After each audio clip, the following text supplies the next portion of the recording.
Let's just watch what this life is actually showing us. The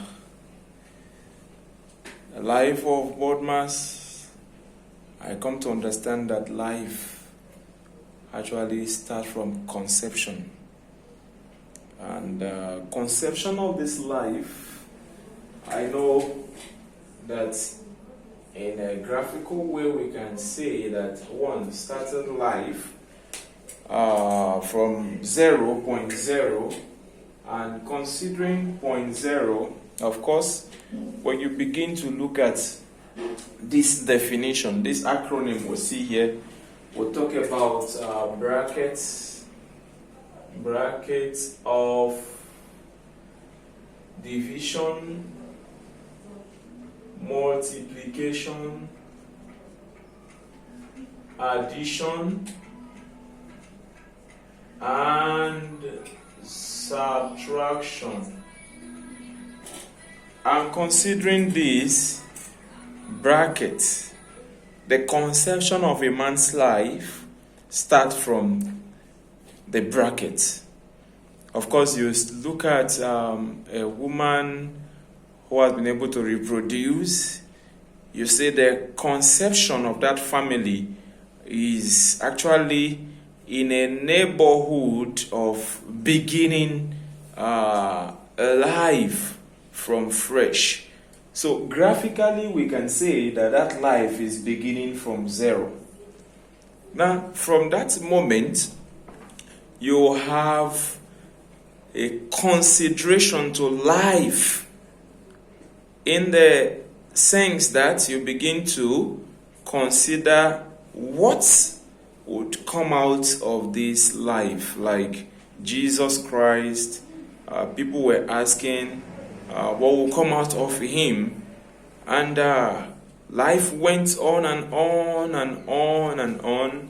You find out that there are a lot of divisions, and the divisions are just things that are coming, pains, troubles, strife, hatreds, and that would want to reduce that man.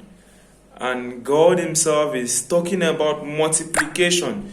You receive multiplication through the divine grace and power of God. So divinity must come to play in a man's life.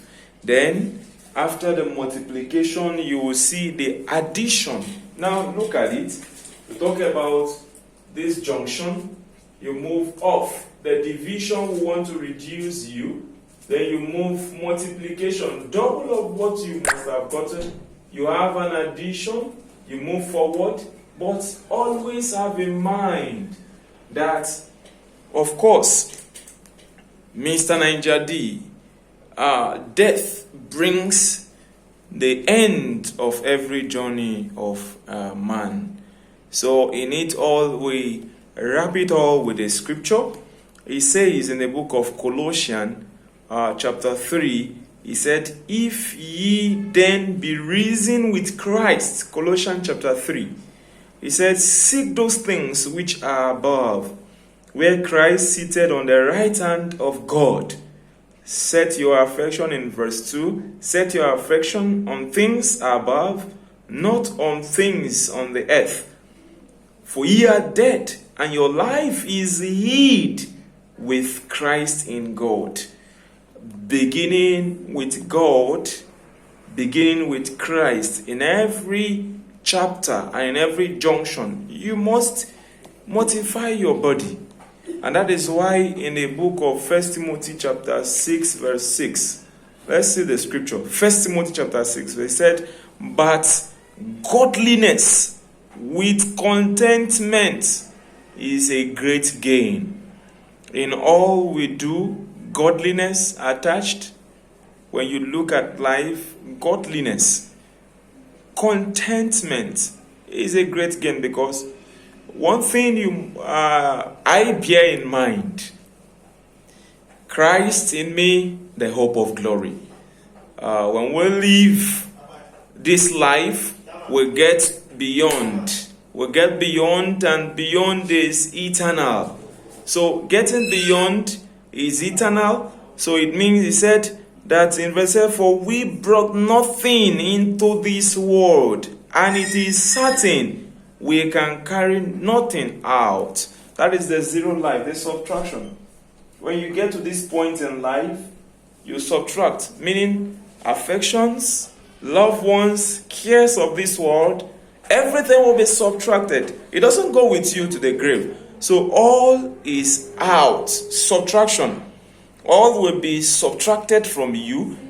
Everything about that will be subtracted from you. Then only your body, which has come into this world, will then go back to 6 feet to the ground, buried, either eternal